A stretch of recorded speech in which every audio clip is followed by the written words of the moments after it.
what I want to tell you is not what you will find on the website. That will be boring. So I invite you to go to the website. I just want to give you a kind of personally view on what DataPro is and what we are doing.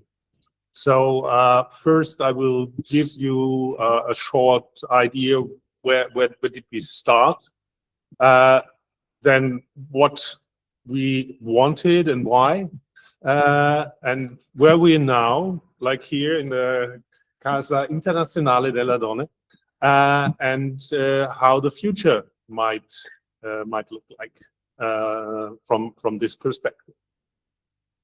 So.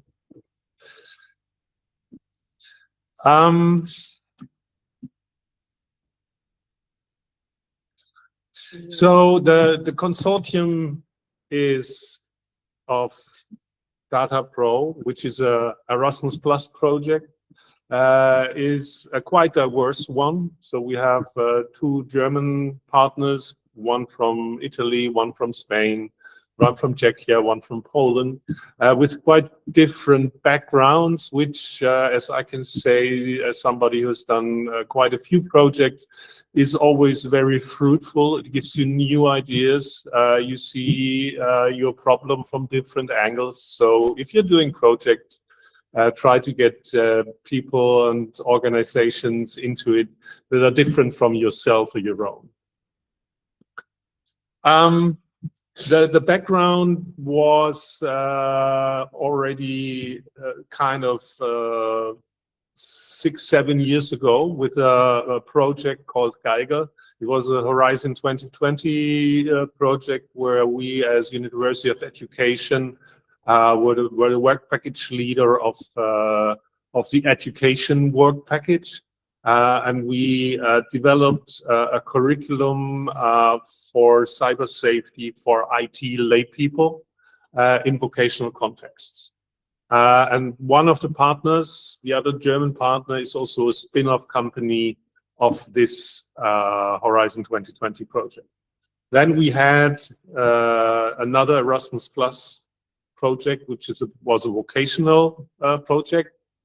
DataPro is focused on general education schools, where we have been the coordinator and the coordinator of the Horizon 20 project. The FHNW, the University of Applied Science in northwestern Switzerland, was a partner, and we also have been continuously working together in DataPro with this University of Applied Science from Switzerland.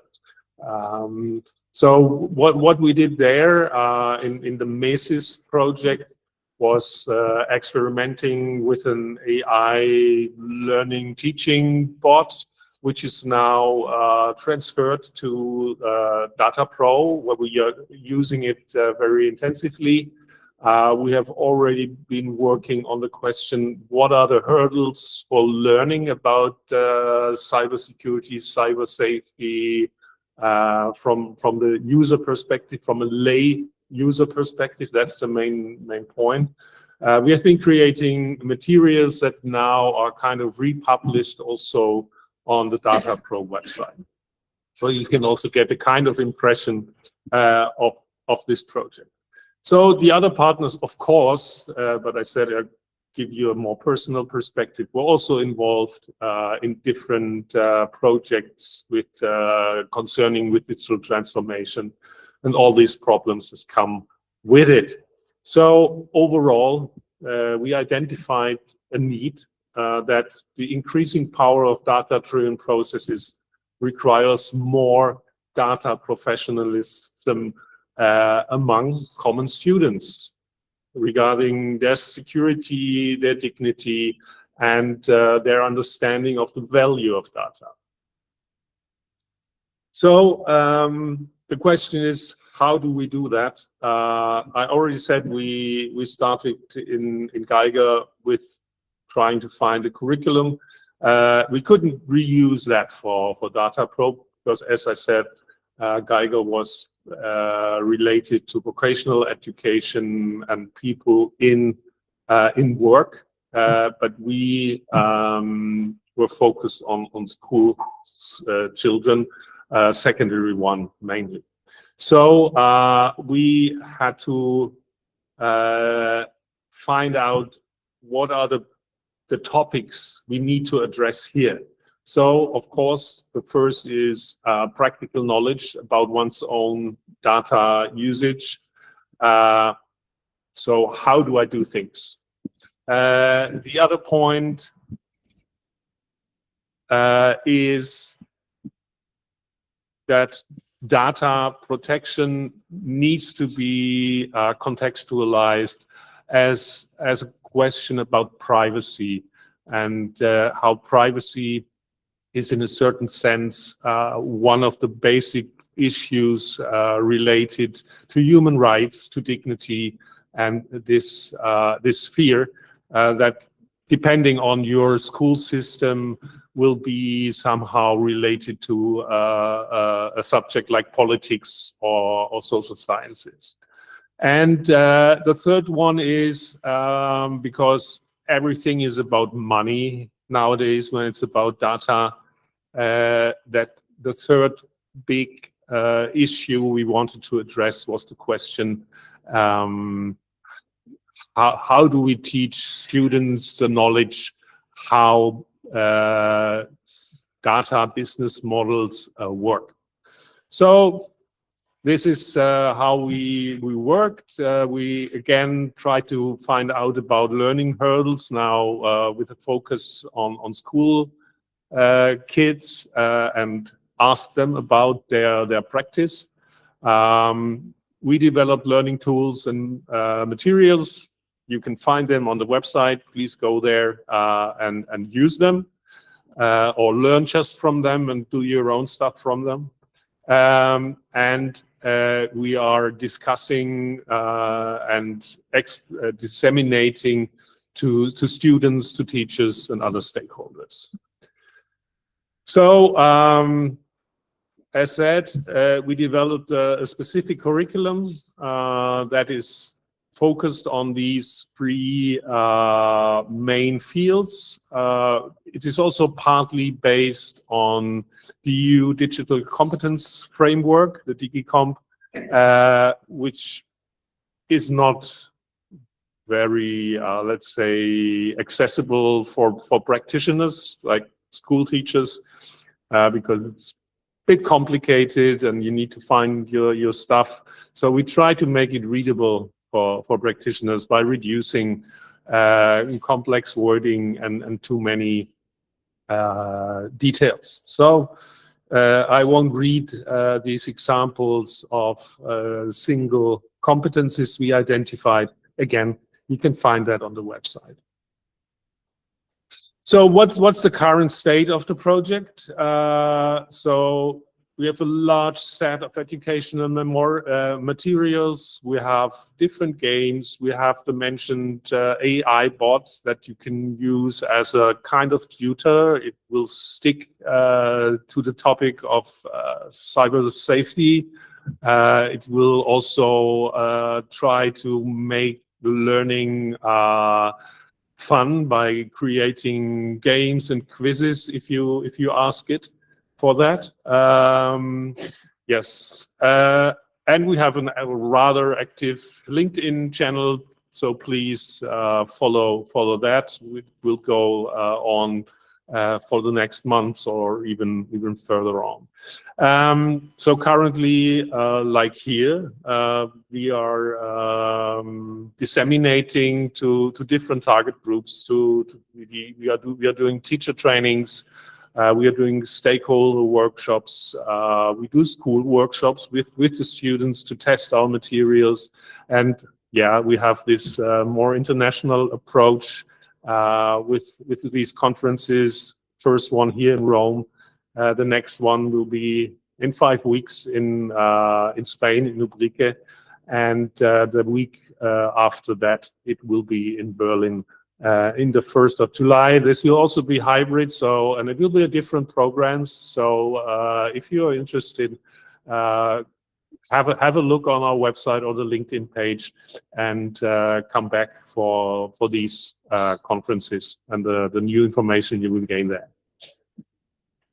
So what's the current condition? I just want to give you an impression of two current studies about the German condition or the German conditions and circumstances, but they are general. So there's one about algorithm literacy, which kind of repeats the problems we had with what I was telling you with our needs analysis. So there is not much awareness on what's going on. So an understanding of how algorithms work. There is also not much understanding on how to train one's algorithm. So more or less these algorithm-based social media, they are like some great big other. And if that great big other doesn't do what you like it to do, you get depressed.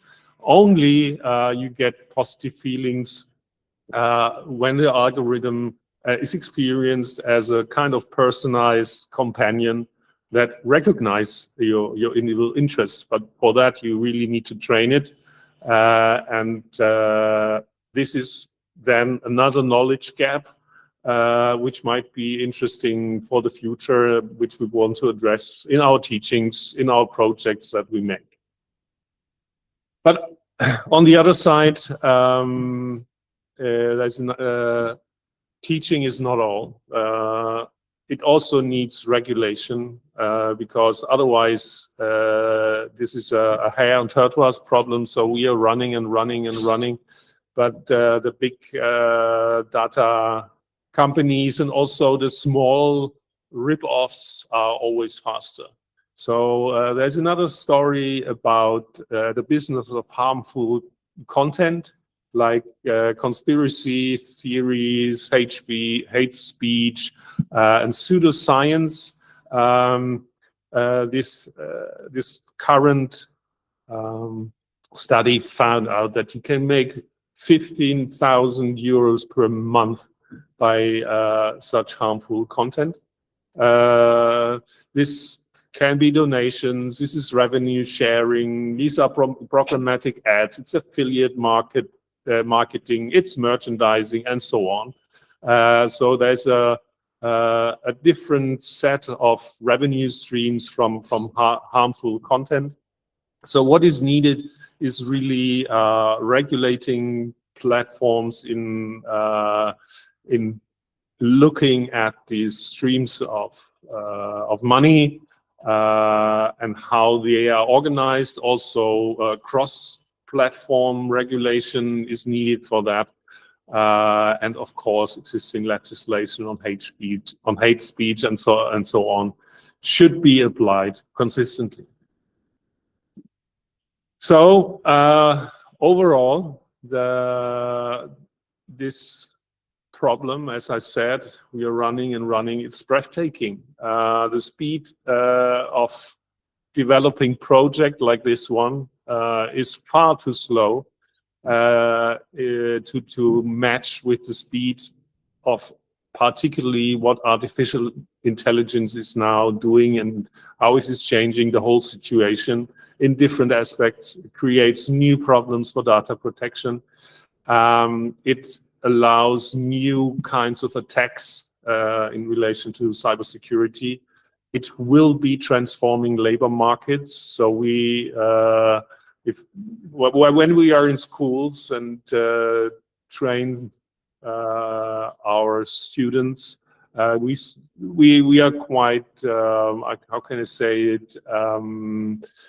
We have a bad conscience because we train them, but we don't know whether we train them all right, whether this will help them at all in the future labor market. So this is a problem. And of course, it's transforming education as such. So like what we have been doing producing learning materials and putting them on a website. This is also somehow it's the past, because in the future you will go to artificial intelligence is saying I need this and that and for as a learning material, and then you will get it. You don't need a project like ours to filter that or to produce respective materials. So, but nevertheless, against this backdrop, the need is the same. We need more data professionalism for our students, looking at the increasing power of data-driven processes. So let's hope this conference and the other ones will contribute to that objective. So then, thanks for listening.